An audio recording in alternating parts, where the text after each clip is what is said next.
G'day, have I got a story for you? Check the disclaimer. Season 1, Episode 37. Intermittent. Previously. I see Claude shudder as he hears the Mangler's words, but he recovers quickly, something he must be quite accustomed to. Claude is afraid. He quickly takes little sweetheart into the repair room. I can feel Mangler's emotions. He has decided to do something to Claude. Something horrible. Continues. This room is so small. It barely has space for the equipment. Little sweetheart is lifted into the air and carefully dumped into the MM. Claude is being so careful with the equipment, but dropping little sweetheart without a care. She quickly moves her body into the correct position before he can pull her limbs roughly into place. Claude grabs me by the hair and pulls me to the top of the MM, so my head is almost touching the interior frame. He sneers. I can feel his intent. I can see his thoughts. He quickly stabs her. Oh, in my leg. With something short and sharp. I make sure I give no outward reaction. It takes all my strength. He slams it in deeper with his palm, so it is hidden inside me. Or has it reached the other side? He is annoyed that it can't be pulled out by his fingers. It hurts so much.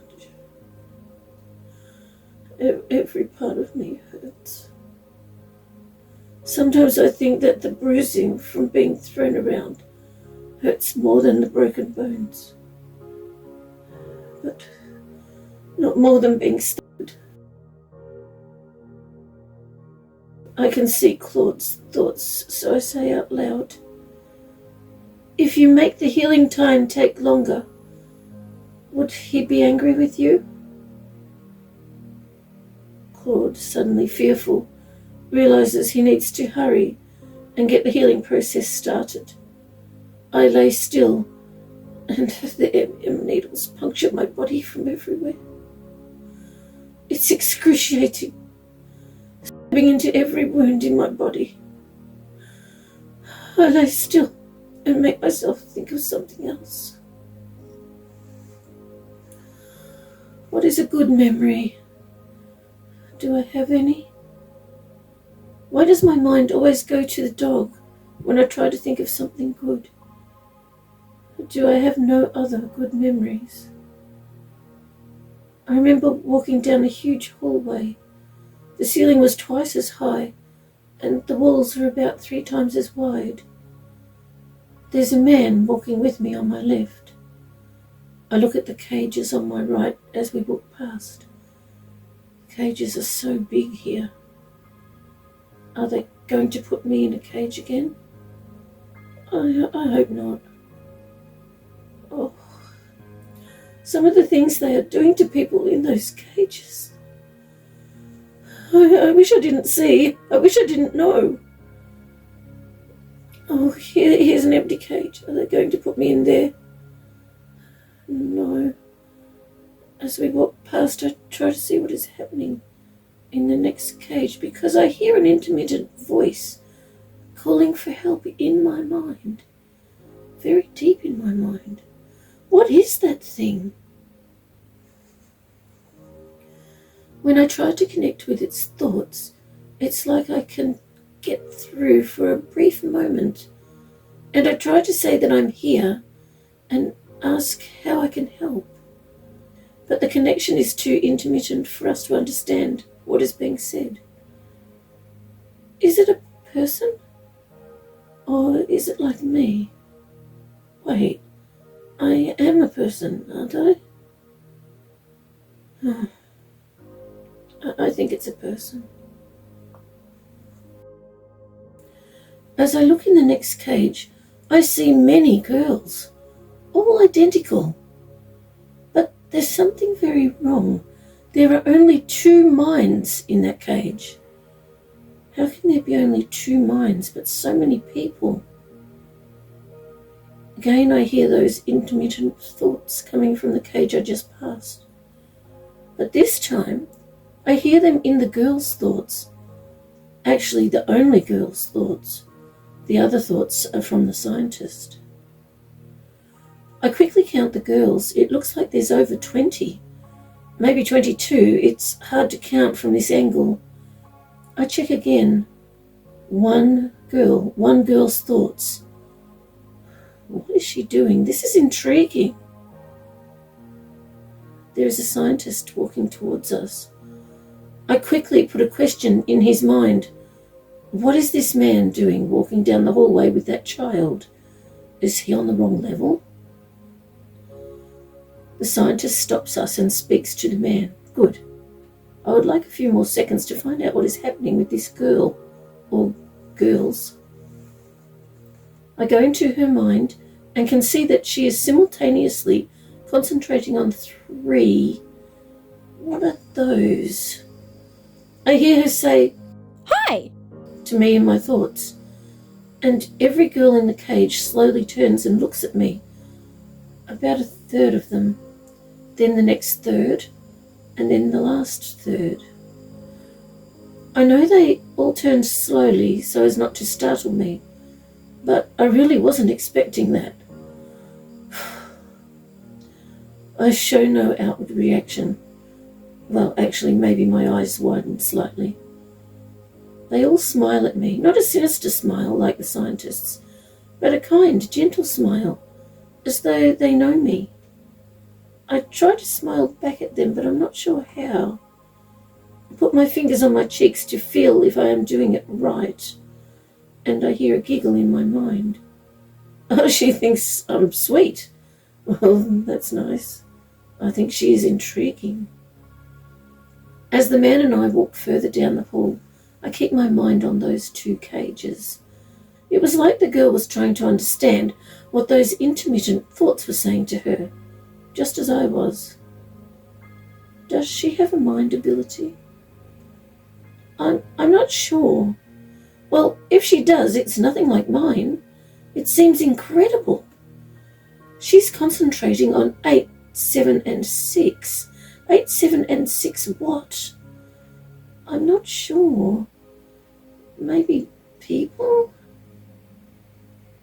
The intermittent thoughts seem to be repeating.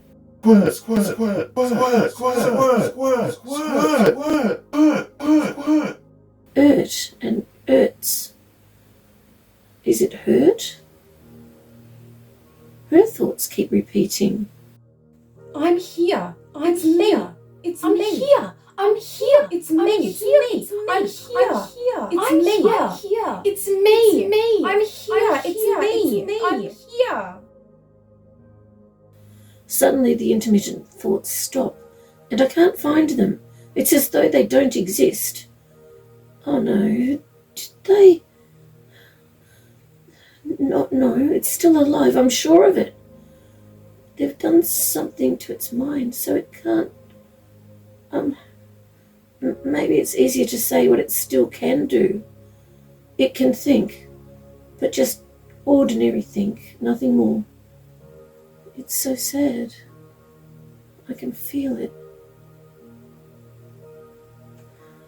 This is why I think of the dog. I would rather not think about memories that turn out awful.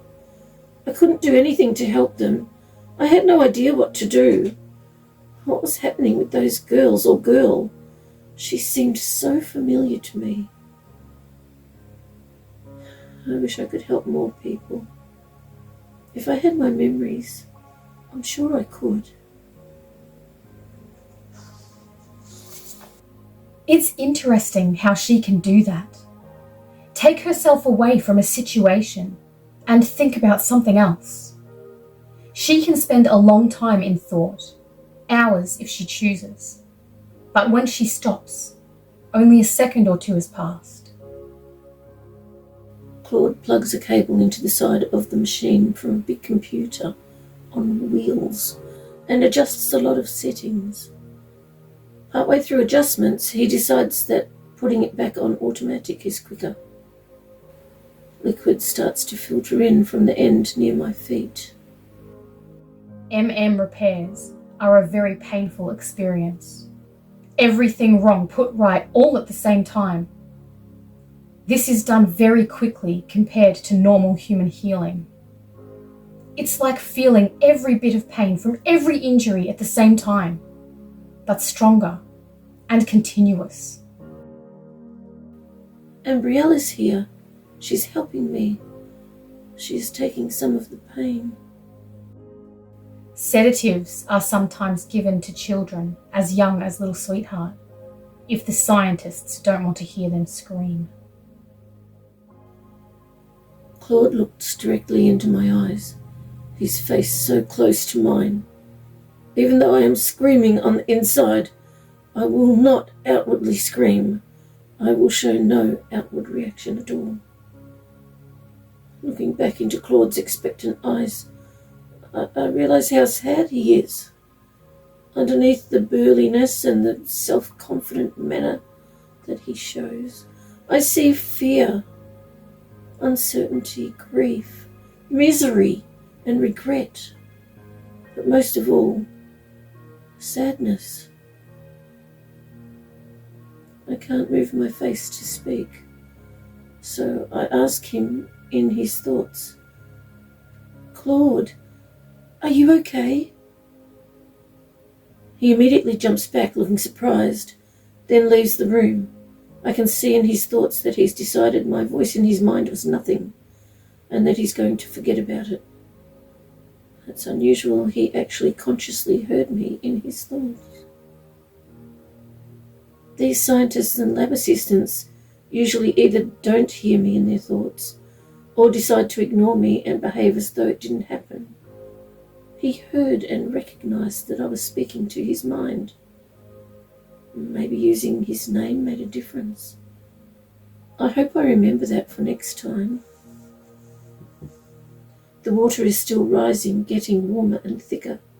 The thickened liquid is now nearly at my neck. It has started to numb the pain a little. Any relief is nice, no matter how small. As I look down, moving nothing but my eyes, I see the blue liquid mixing with my open wound, making a purple colour. It's slowly becoming more red than purple. I didn't realise I would bleed so much from one opened wound. I lay waiting, looking at the mark on the ceiling, in pain. I know that Ambrielle is also in pain, helping me. Ambrielle, what a beautiful name. Maybe I should think about something else again. No, my memories always seem to turn out awful. Oh, my head. I wake up in what seems to be a part of a huge contraption. The part I am in resembles a large shallow fish tank. It is on an angle with my feet lower than my head. The water covers my neck, but my face is out of the water. It seems vaguely familiar. Have I been here before? Abella? Why did I think that name? Who is Abella? The water seems to be thick, more like a gel. Maybe Abella won't come. Who is Abella? I don't know anyone named Abella. Or do I? Where am I? One moment I'm standing in a tiny room that contains only a painting, and the next moment I'm here. How did I get here? Oh no, that remember to forget programming. I thought it was gone with the mind purge. She's forgotten what happened again, probably since she stepped through the portal painting. This room has a white ceiling, although there seems to be a dirty mark on it, and from the small portion I can see of the walls without moving, they look white too. I can feel needles poking into my head and body, And even though it doesn't hurt, too much, I instinctively know that I should not move. What is this place? Where is this place? Little sweetheart, I am here with you. I hear a voice in my thoughts. Ambrielle? Abella? I ask in my thoughts. Who is Ambrielle? What a beautiful name. And who is Abella? We don't have much time, she says. I need to quickly tell you what's been happening before Mangler returns. I'm not sure if I like hearing this voice. Can I hear it with my ears or with my mind? It seems to be coming from that person above me on my right. But I can't actually see her. I just know she is here. How do I know that? Well, I certainly don't have anything else to do right now. I have to just lay here still, so I suppose that listening to her thoughts would be okay. She doesn't seem malicious. We have a very long thought conversation, and Ambrielle explains everything that has happened, leaving out the horrific details of what occurred in the place that was set up to look like a hospital room. Why don't I remember all that? I remember the tiny room with the ugly painting. And do I need to help someone? Who? Suddenly I know that a man wearing a lab coat, his name is Claude, and the other man, the mangler, are both about to enter this room. I close my eyes. People sometimes leave me alone when I close my eyes. I wonder about Ambrielle. Is she really as nice as she seems? How does she help me? Why does she help me? Claude rushes into the room and quickly turns the computer around first so it is facing away from the doorway. He unplugs it from the MM. Oh dear. The restoration is incomplete. I can feel it in my leg and in my head. He roughly detaches me from the MM, grabbing wires in a bunch to pull out many needles at once. My head and shoulders raise up as he lifts the second lot of wires attached to the needles, and he shoves me back down with his other hand. Oh. I am in pain. Claude takes me out of the MM and I let out an involuntary moan. He shoves me hard on the floor, as though he is trying to shove a ball down hard so it will bounce up very high. My hip. I wonder if I might pass out. At first the mangler laughs. He goes to look in the MM and sees the scalpel it took from my body. He screams. Get her back in that MM now! He is angry that I am nowhere near pristine. Claude knows that there will be vengeance, punishment for doing this. This is odd. Claude has done this before, I can see it in his memories. But the last 2 times he was commended. How is he supposed to know what will be allowed and what will not? He fears for his life. I remember wondering that very same thing on the surface with Lola. How am I supposed to know what will be allowed and what will not when it keeps changing all the time? Smacking frenzy because the light was on around midday. Smacking frenzy because the same light was off around midday. When I checked in her thoughts to see if she wanted it on or off, she didn't know. Like Claude, I've also feared for my life. But I know they won't kill me. Well, not permanently. I have died and been revived many times. But if I check thoughts, I know when this will happen. It is still so traumatic and painful. The mangler likes watching people being mistreated and hurt. Well, He has tried to convince himself that he likes it. Actually, he just does it out of habit now and gets no satisfaction from it at all. He thinks that this is who he is. No. It is what he does, not who he is. Who he is a very sad and frightened person who showed his dominance over others by stealing their work and repeatedly doing horrendous things. That's how he tries to keep his position. Make sure everyone is so scared of him that no one would dare to challenge his control. Doesn't he know? Control by force is no control at all. I can see Claude's thoughts as he returns me to the MM. He thought he'd be awarded some sort of credit for treating me badly. However, he did wonder about the mangler realizing that I'm not even close to being pristine. The mangler quickly sends Claude away and comes over to reset the MM. This is very odd behaviour. I push myself up to the top of the MM. Does he really want me pristine this much that he is actually willing to wait? He's never had any patience to wait before.